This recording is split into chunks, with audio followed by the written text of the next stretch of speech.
Friends, welcome to my channel. నా videos ఎవరైనా first time చూస్తున్నట్లయితే ప్లీజ్ నా ఛానల్ని సబ్స్క్రైబ్ చేసుకొని నా వీడియోస్ నచ్చితే లైక్ చేయండి. ఇదైతే ఇక్కడైతే మేము ఇది చూపించింది. ఇదైతే సొరకాయ.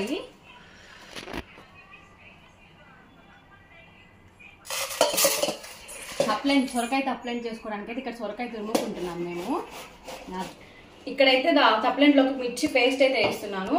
కొంచెం మిర్చి ఇంకా సాల్ట్, జస్ట్ కొంచెమే, మళ్ళీ ఆ పిండిలో అయితే వేసుకోవచ్చు. కొంచెం సాల్ట్ అయితే వేసి మిక్స్ చేసుకోవాలి. ఇప్పుడు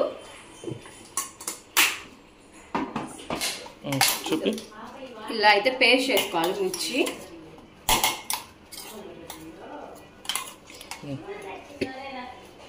ఆనియన్ కూడా వేసుకొని జస్ట్ కొంచెం అయితే మిక్సీ పట్టుకోవాలి. మళ్ళీ మెత్తగా అయితే పేస్ట్ వద్దు, కొంచెం ముక్కలు అయితే ఉండాలి. ఆనియన్స్ సన్నగా కట్ చేసుకున్నా ఓకే. ఇట్లా పేస్ట్ అయితే టేస్ట్ బాగుంటుంది తప్లెంట్లోకి.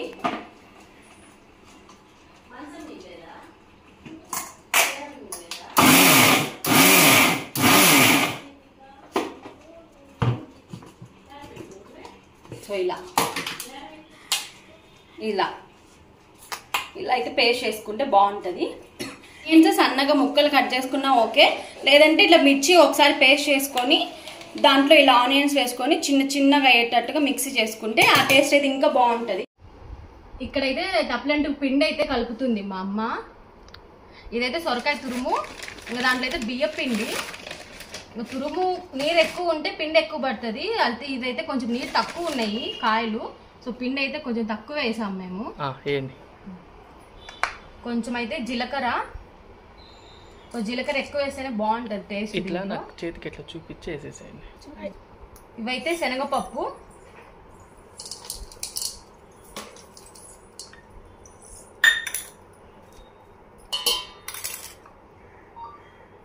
ఇదైతే కరివేపాకు. ఫ్రెష్గా ఉంది కరివేపాకు, ఇప్పుడే సొరకాయతో పాటు తీసుకొచ్చిండు మా హస్బెండ్, బాగుంది. ఇంకా కొత్తిమీర.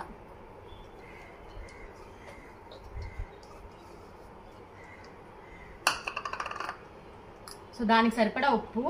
మనం ఆల్రెడీ కొంచెం మిర్చి పేస్ట్ వేసేటప్పుడు వేసుకున్నాం కదా, సో ఎక్కువ అయితే వేసుకోవద్దు, కొంచెం తక్కువే పడుతుంది. ఇంక ఇక్కడ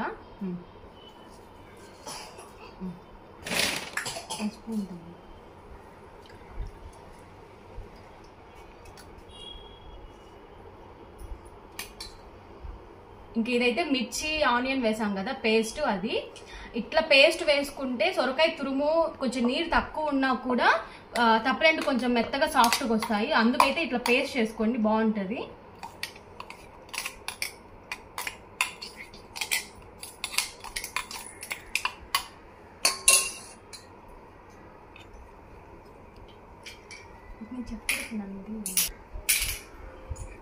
నేనైతే ఇక్కడ మా బుడదానికి చూపిస్తూ ఇక్కడ మా అమ్మ కలుపుతుంటే చూస్తూ ఉన్నా. మేము తప్లెంట్ చేస్తాము, కానీ మా అమ్మ చేసే టేస్ట్ చాలా బాగుంటాయి. అది కొంచెం ఉంటుంది కదా, కొన్ని ఐటమ్స్ వాళ్ళ చేతితోనే చేస్తే బాగుంటుంది అని. సో దాంట్లో అయితే తప్లెంట్ మా అమ్మ చేస్తేనే బాగుంటుంది. మా ఫ్యామిలీలో కూడా చాలా మందికి మా అమ్మ చేసే తప్లెంట్ అయితే చాలా ఇష్టం. సో అందుకే మా అమ్మతో అయితే చేపించుకుంటాం. ఇంకా మళ్ళీ ఊరికి వెళ్తుంది కదా, చేపించుకుందామని చెప్పి ఈరోజు టిఫిన్కి అయితే మేము తప్లెంట్ చేసుకుంటున్నాం. ఇంకా దాంతోపాటు ఇంటికి కాంబినేషన్ పప్పు, తోటకూర పప్పు అయితే మస్తు ఉంటుంది టేస్ట్. సో అదైతే లోపల అవుతా ఉంది. ఇక్కడైతే తప్లెంట్కి అయితే పిండి కలుపుతున్నాం. కలిపిస్తాయి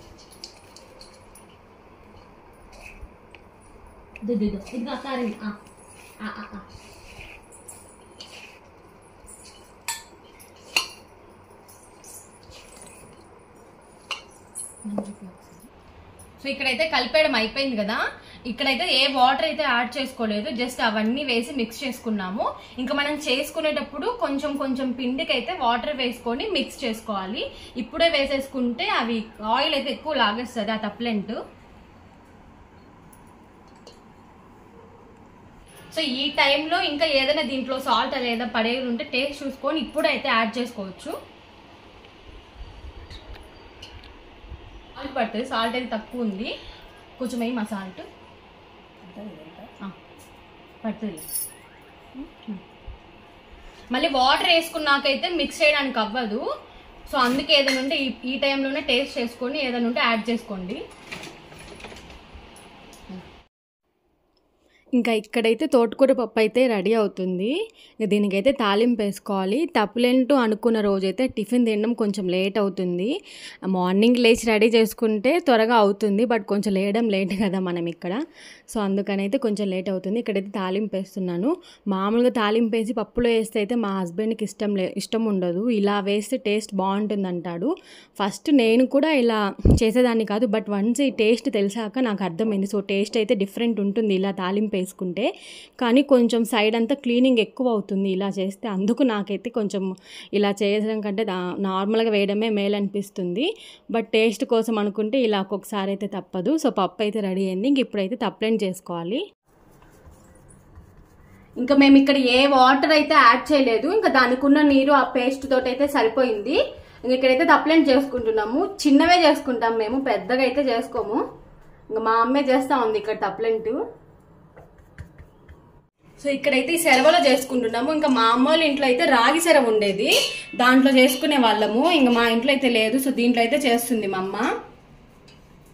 ఇక్కడ వేసిన ఆయిల్ ఒక 2-3 అంటే ఒక 15 to 20 వాటికైతే వస్తాయి. అంత ఉందని అయితే అనుకోవద్దు. ఒక 20 తప్లెంట్లకైతే వస్తుంది ఆ ఆయిల్.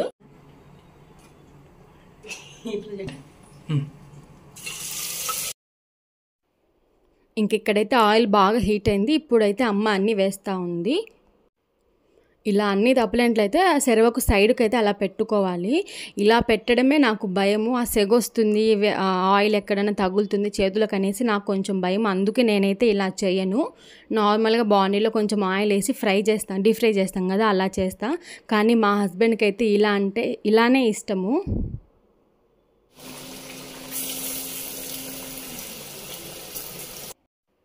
ఇంకా మా అమ్మోళ్ళ ఇంట్లో అయితే రాగి సెరవ ఉండేది. తప్పరెంటు కోసమే మా అమ్మ అది పెట్టుకుంది. దాంట్లో అయితే ఇంకా టేస్ట్ బాగుంటాయి. బట్ ఇంకా మనకైతే అది లేదు కదా. సో దీంట్లో అయితే ట్రై చేస్తున్నాము. సో నిదానంగా నేర్చుకొని నేను కూడా ఇలా చేయడము. ఒకటైతే ఆ సెరవ తీసుకుంటే కొంచెం టేస్ట్ బాగుంటాయి. ఇంకా ఇలా ఆయిల్ అయితే తప్లెంట్ అయితే అన్నీ అలా వేసుకొని ఆయిల్ అట్లా రొటేట్ చేసుకుంటూ ఉంటే అవి అయితే బాగా ఫ్రై అవుతాయి. ఆయిల్ కూడా ఎక్కువ లాగదు అసలు. మనం చూడడానికి అంత ఆయిల్ కనిపిస్తుంది సెరవలో, కానీ లాస్ట్కి ఇంకా చాలా ఆయిల్ అయితే మిగులుతుంది. సో ఇప్పుడైతే అవి కాలిపోయాయి. వాటిని అయితే తీస్తూ ఉంది. కొంచెం టైం అయితే పడుతుంది వీటికి, ఇట్లా సెరవలో చేసే వాటికి. కానీ నార్మల్ చేసే వాటికైతే ఈ టేస్ట్ అయితే డిఫరెంట్ చాలా బాగా తెలుస్తుంది. ఎక్కువసేపు అంటే చేశాక ఒక అవర్స్ తర్వాత కూడా ఈ తప్పులేంట్లు బాగుంటాయి. అంటే గట్టిగా లాగినట్టుగా అట్లా అయితే అనిపించవు, టేస్ట్ బాగుంటాయి. ఇంకా దీంట్లోకి పప్పు, ఇంకా దాంట్లో పెరుగు, పప్పులో కొంచెం పెరుగు మిక్స్ చేసుకొని తింటే కూడా టేస్ట్ బాగుంటాయి.